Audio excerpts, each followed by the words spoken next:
I ran the family business for 20 years. When my sister came back, they handed her the successful supermarket I built and gave me the debt-loaded restaurant. I just smiled and took the keys, subscribed to the channel, and stay until the end to find out what I had to do to take it all back. I got there before sunrise. Like always, the street was still damp from the night before, and the store's old sign blinked lazily as I unlocked the door. The silence of an empty supermarket felt almost sacred. Every aisle lit, every shelf perfectly aligned, just the way I left it the night before. I ran my hand across the bakery counter, checked the fruit displays, peeked into the cold storage. It wasn't perfectionism. It was care. Because that place wasn't just my job, it was an extension of me. A space that knew me, even when no one else did. I first stepped into that store when I was 19. My dad, Henry, had just opened a small grocery shop in the neighborhood. The plan was for me to stay behind the cash register while he handled the serious stuff. But I never knew how to just do the basics. I wanted to understand the spreadsheets, the suppliers, the flow of goods. I'd wake up before dawn to join him at the wholesale market, negotiate with reps, set up weekend promotions. While my friends were out partying, I was learning how to calculate profit margins. My fingers smelled like cardboard. My face wore the imprint of sleepless nights. And I loved it. Every sale, every bill that closed in the black. Have you ever poured your soul into something that never said your name back? Because I have. I gave my entire youth to that store, like someone building an altar, hoping to be remembered as the founder, only to be forgotten like just another employee. But back then, I didn't see it that way.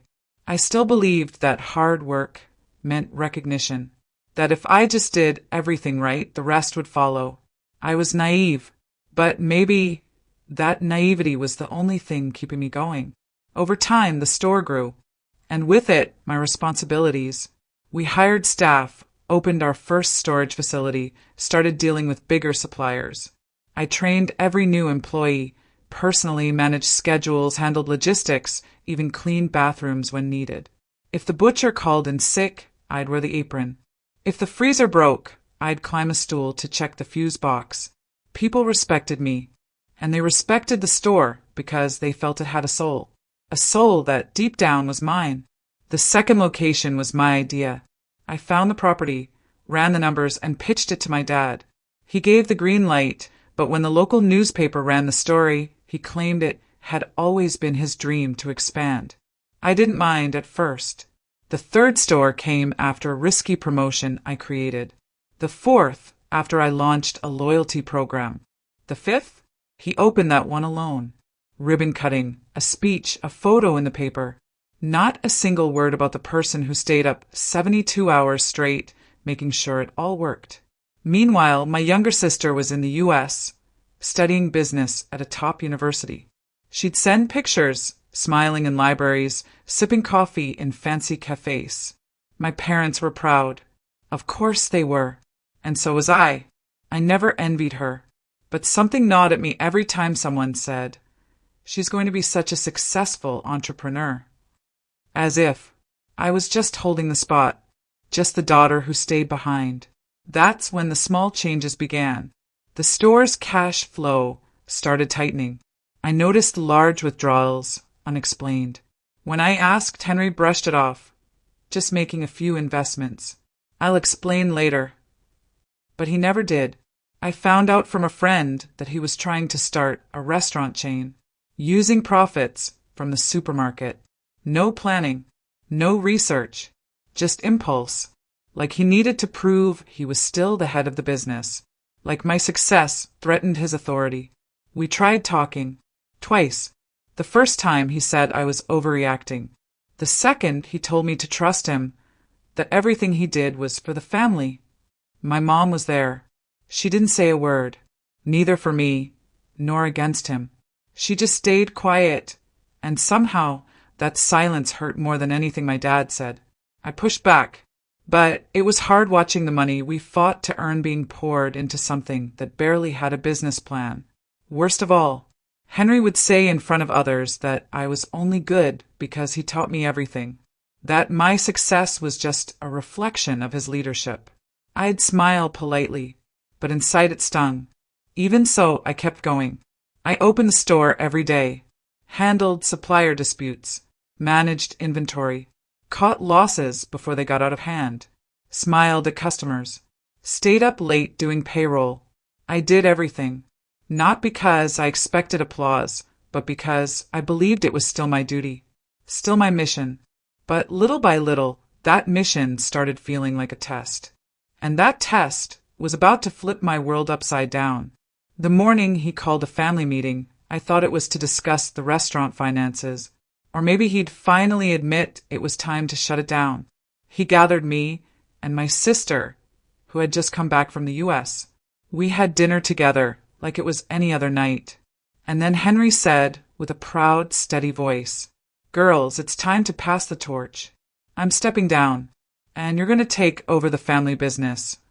Dinner felt like any other special night.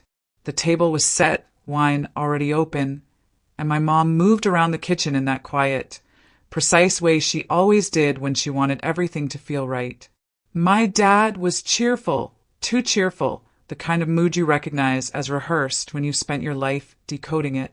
My sister, freshly back from the US, was praising the seasoning, talking about her classes, her professors, the projects she had seen. I wasn't really listening. I just kept my eyes on the table, not because of the food, but because something about that night felt off. And I've learned to trust that feeling. When my dad raised his glass, I felt a chill run through me. He cleared his throat, looked at both of us and said, "Well, as you know, I'm stepping away from the business. I've done my part. Now it's your turn to shine." He turned to my sister first. "You, sweetheart, will take over the supermarket chain." Her eyes widened, maybe from surprise, maybe from pride. Then he looked at me. "And you, Helena, will take care of the restaurants." Just like that. No discussion. No warning. And the silence that followed was so heavy, it practically rang in my ears. For a moment, I actually thought he was joking. The supermarkets, the very business I helped build from the ground up, were being handed to my sister, who never spent a single holiday in those aisles. And me? I was getting the restaurant chain, the one he mismanaged into a financial black hole. He added, "She's had her turn," gesturing at me, like that closed the matter. "Now it's yours." I smiled the kind of smile you give when your chest is burning and your throat tightens, and all you can do is pretend it's fine. I looked down at my plate, took another bite, and stayed quiet. There was nothing I could say that would make him listen. Have you ever been punished for doing everything right? Because that's exactly what it felt like. And it wasn't jealousy. I was never jealous of her. It was the way I'd been erased, reduced to a supporting role in a story I helped write. Like my 2 decades of loyalty were just a footnote in his narrative, where the glory was his and the future belonged to someone who hadn't even arrived until the credits started rolling. It didn't matter that I knew the numbers better than anyone. It didn't matter that I stayed when it was hard. He had already decided the ending, and I wasn't in it. The memories started hitting me in waves.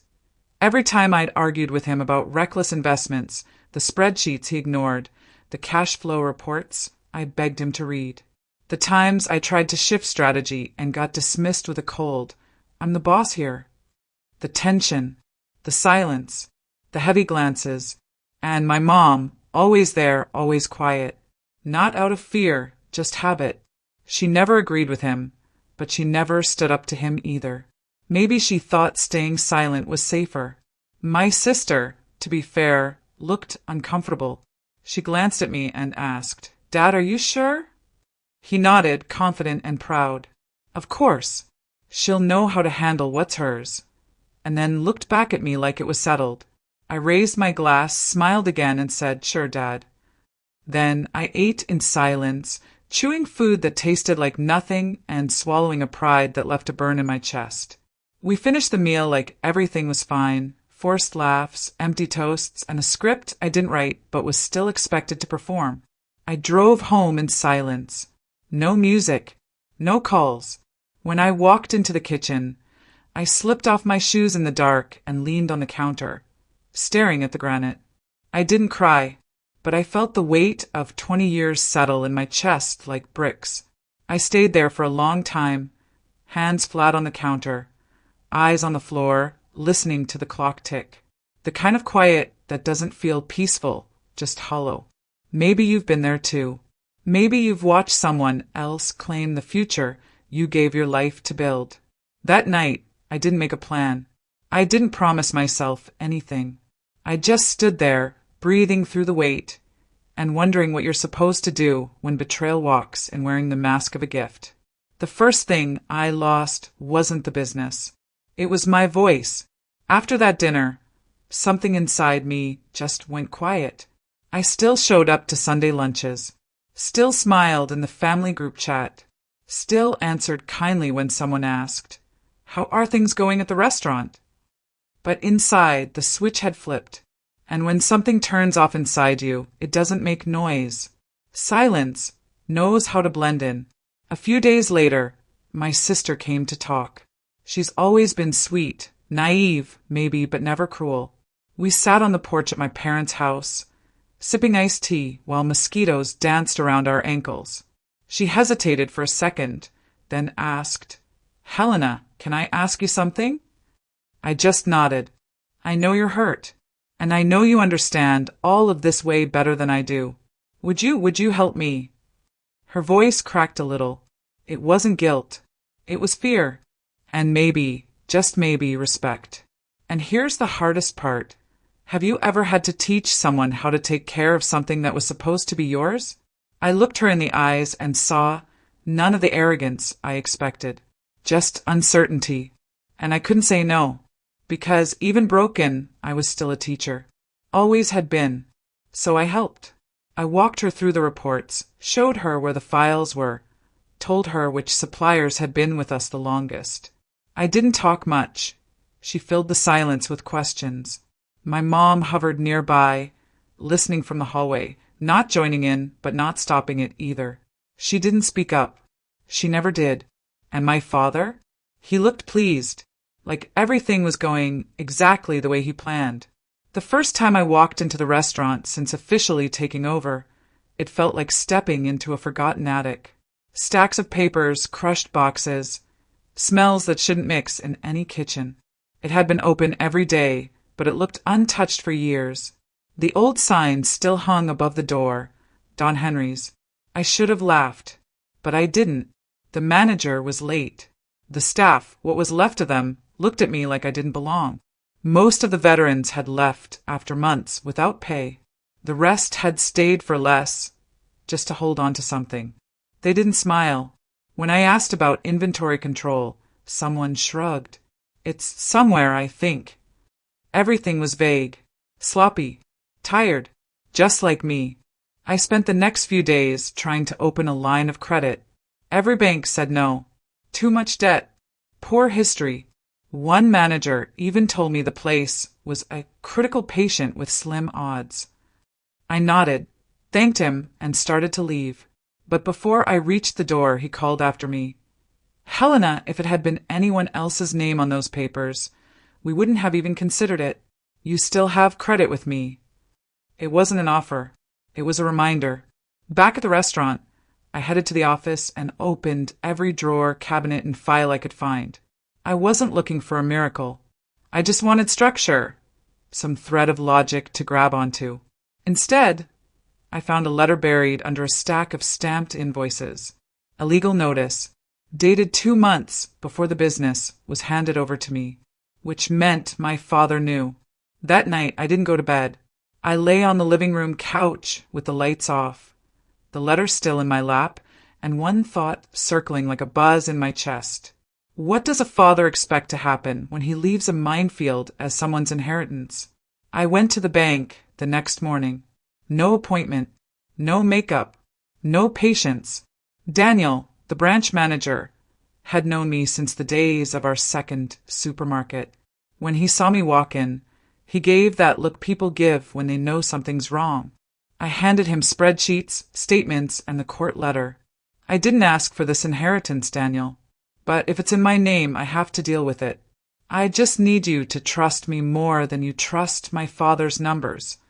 He stayed quiet for a second, then took a deep breath. "We trust you, Helena, but we need something solid to work with." I left with a microloan.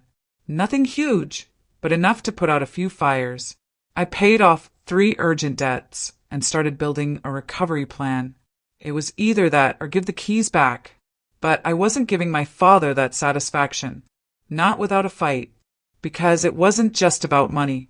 It was about proving I could walk on my own. Even after being shoved off the road. I called 2 old colleagues from the supermarket, one from HR, one from purchasing.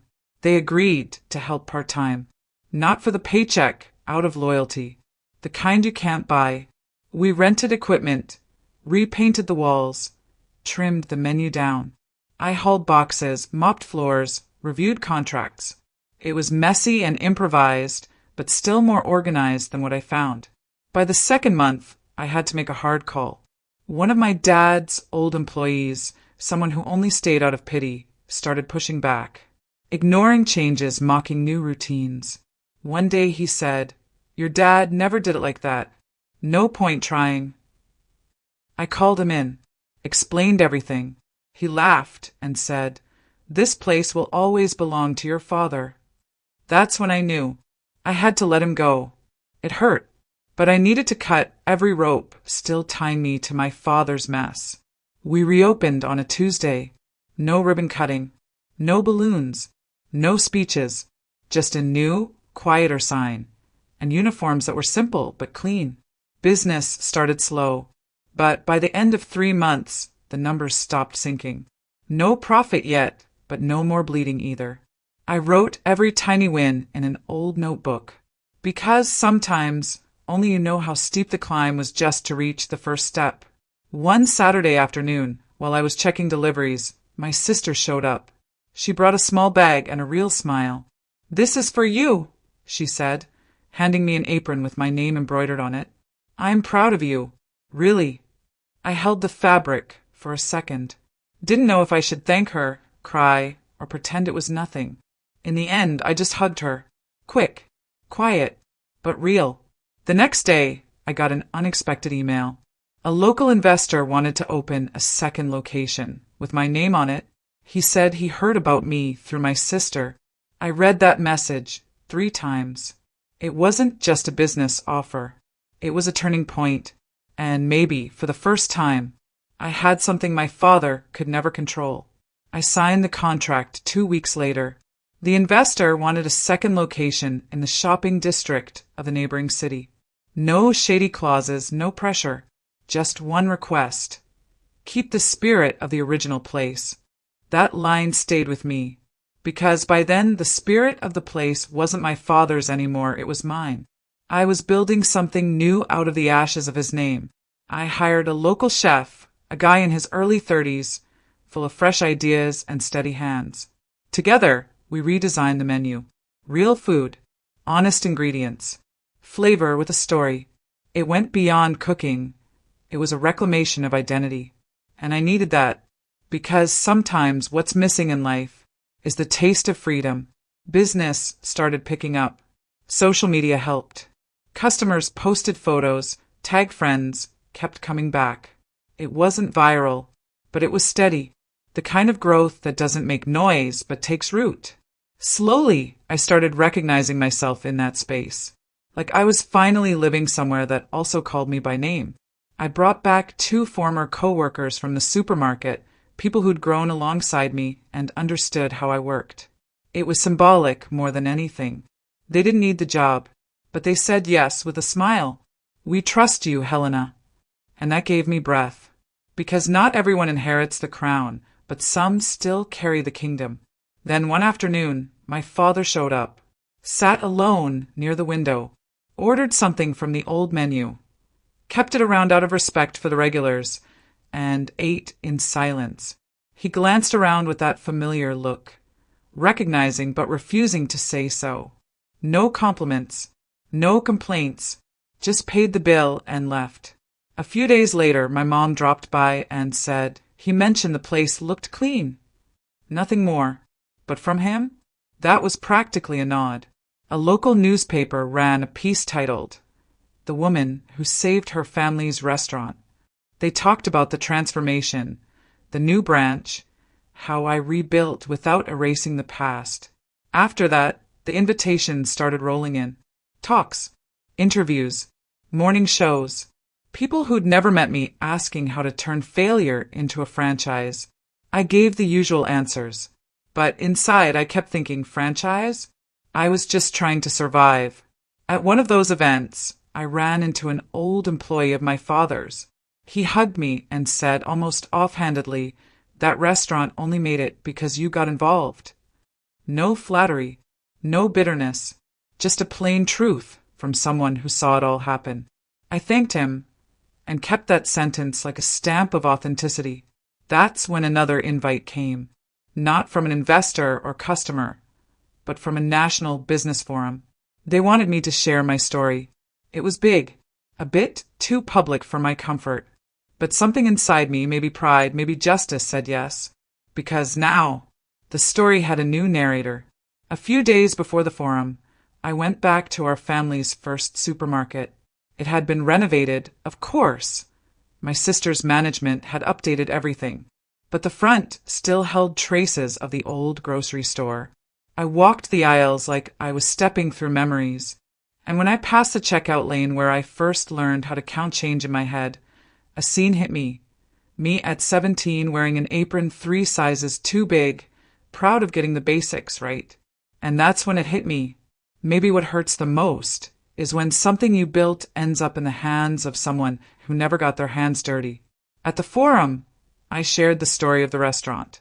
I showed charts, progress reports, plans. But what grabbed the audience wasn't the numbers. It was one line. I didn't inherit a business. I inherited a debt and a chance to prove myself. People took notes, applauded, but inside I felt something different. A strange mix of exhaustion and relief. Exhaustion from having to succeed so perfectly. Relief that I actually had. After the presentation, I got franchise offers. 2 major chains wanted to buy the name. I turned them down. It still felt too personal. I wasn't ready to sell it. Not yet. Because before expanding anything, I needed to fix the foundation. And part of that foundation was the name still sitting above the door. My dad reached out a few days later, said he watched my talk online, asked to meet. We sat down at a neutral cafe. He looked thinner, with dark circles and an expression caught between quiet pride and unfinished frustration. "You did more than I expected," he said, stirring his coffee without looking at me. I took a breath and smiled. "Maybe you should have expected less from me, or more from yourself." It wasn't anger, just truth. He didn't push back. And for the first time, his silence didn't feel like denial, it felt like respect. We started talking again, on and off. My mom stayed how she'd always been, watching half in, half out, as if staying quiet was still the safest way not to get burned. Maybe it was, but it was also the safest way to fade away. I started drafting an expansion plan. Nothing big yet, just a roadmap to bring the restaurant model to other areas without losing its soul. I asked my sister to review the numbers. She said yes immediately and even added suggestions. She was steadier now, more confident. Her business was growing too, with my quiet help behind the scenes. No competition, no pride, just sisterhood. A few days later, I signed my first franchise contract. It still had the old name, the one that made my throat tighten every time I read it. But the new name?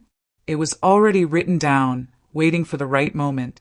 Because I'd learned, sometimes you have to wear the past, just long enough for your skin to heal.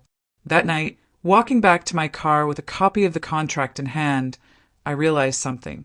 For the first time in years, I was free to put my name on things. I got there early that morning, walked in through the kitchen like always, but something in the air had changed. The old portraits were gone, the outdated menus replaced. The new sign wasn't up yet, just a metal frame waiting to hold the new name. I stared at it, and a lump rose in my throat. It felt like tearing up a birth certificate, but also like writing a brand new one. Because there comes a time when you stop being someone's daughter and start being the author. The new name was simple, clean, just 3 letters forming a word that was ours alone. I didn't choose something flashy or a tribute to anyone. I picked something that felt like me, something that could live on any wall I still dreamed of walking through. When the second location opened, the new sign lit up that night. No fireworks, no speech, just silence. A silence that said, "Now it's mine." A national news outlet ran a feature about the woman who turned a broken inheritance into a thriving franchise. They talked about resilience, vision, female leadership. When they asked how it all began, I took a breath and said, I didn't inherit a business. I inherited a lesson. It was probably the first time I'd ever said that without feeling bitter. My dad saw the interview. My mom told me he stayed quiet for hours afterward. I don't know if it was pride, regret, or something in between. He didn't call, didn't comment, didn't show up, and strangely, I didn't expect him to. His absence didn't sting anymore. It was just part of the backdrop. At our third location, I did something I'd always dreamed of, a wall covered with photos of our team, and a phrase painted across it, "Everyone matters here." It was my personal reminder that no business is worth building if you forget the people who keep it standing. It was also a message to myself, because for a long time, I didn't think I mattered. A few weeks later, I got a letter from my dad. It wasn't long. It didn't apologize. It didn't explain. It just said, "Congratulations, Helena. Your place was always bigger than I could see." I tucked that letter into a drawer. I never wrote back, but I never threw it away either. Life kept moving. The restaurants began to stabilize. My sister was managing the supermarkets well, and even sent supplier recommendations my way. We talked often, laughed about the past, shared lessons. For the first time, it felt like we'd built a bridge that had nothing to do with my dad. It was ours, just ours. Then a new offer came in to open our first location outside the state. It was a big opportunity with national visibility, risky but exciting. I knew that by saying yes, I'd be stepping into a whole new playing field, one where a last name couldn't carry anything. Only the work could, and I was ready, because now, what held it all together was my own name. 2 years ago, if someone had told me I'd have 5 locations across 3 states and over 100 employees, I would have laughed or maybe cried. But there I was, walking through yet another nearly completed space, checking the details that had quietly become my signature. Soft-toned furniture, a glowing sign ready to be installed, and a wall with framed photos of the local team. In the corner, a group of young trainees stood in clean white coats, each one embroidered with my name. I watched them for a moment and felt something unexpected, a strange warmth that didn't come from pride or nostalgia, but something quieter, deeper. It was like the past was offering a silent apology without needing to speak. That evening, I sat on the balcony of the inn where I was staying. My sister arrived with 2 glasses and a bottle of wine. We didn't talk much. We didn't need to. Just a quiet toast between 2 women who had finally learned to walk beside each other instead of in competition. She looked at me and said, "You've always been better at this than me." I smiled back, "And you were always braver than you thought." It was the most honest exchange we'd had in years. Her business was growing steadily, and we supported each other without keeping score. I offered advice. She shared contacts, and for the first time, one woman's success didn't cast a shadow over the others. We were both standing in our own light now, far from our fathers. Back at the flagship location, things had settled into a quiet rhythm. It had become the most stable of all the restaurants. My father started showing up every now and then, never announcing his visits, never staying long. He'd sit alone in a corner booth, order his usual dish from the old menu, and eat in silence. The staff treated him with polite respect. but there was no special attention. Some of them didn't even realize who he was, and strangely, that seemed to comfort him. My mother mentioned he'd been more tired lately. His health wasn't what it used to be. She said sometimes he just stared out the window for hours, as if waiting for someone or something. But she never asked. She never pushed. She just remained in her usual place. Quiet, steady, hoping time would fix what love couldn't. With his birthday approaching, I felt a quiet urge to do something, not out of guilt or duty, but because it felt like the right moment to close a chapter. I planned a simple gesture. No party, no guests.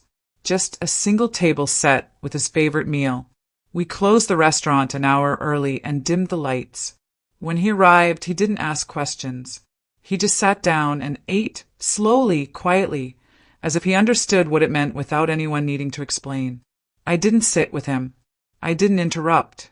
I just let it happen. Later that night, my mother told me he'd gone to bed early and seemed lighter somehow.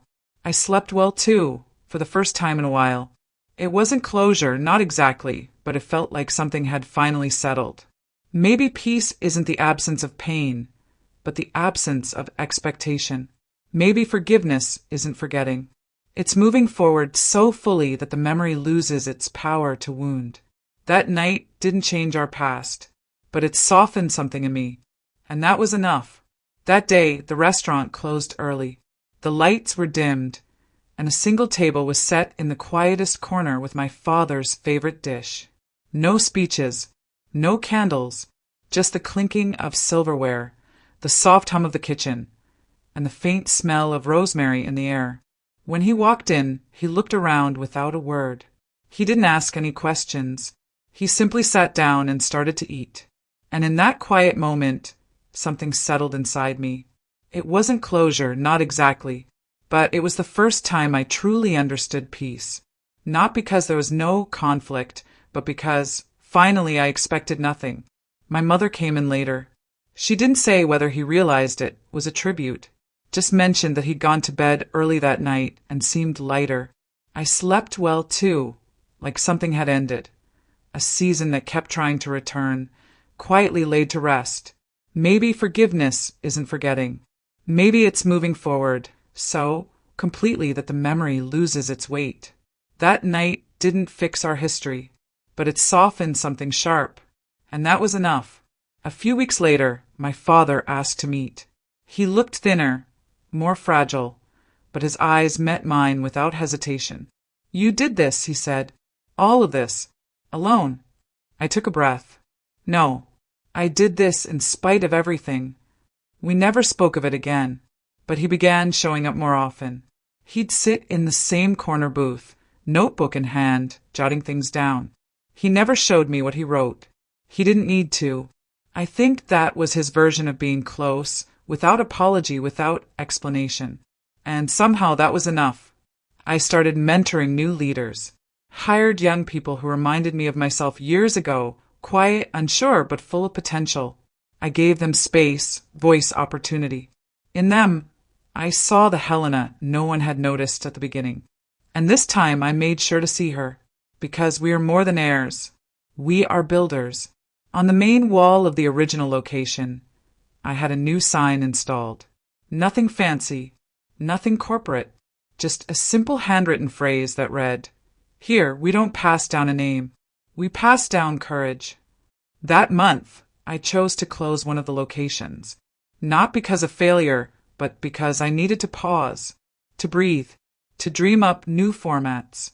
Because growth isn't just about scaling up. Sometimes it's about stopping, rethinking, starting fresh with everything you've learned. This is my story, and if you've made it this far, maybe yours is just beginning. Funny how it all started with something as small and as heavy as an injustice.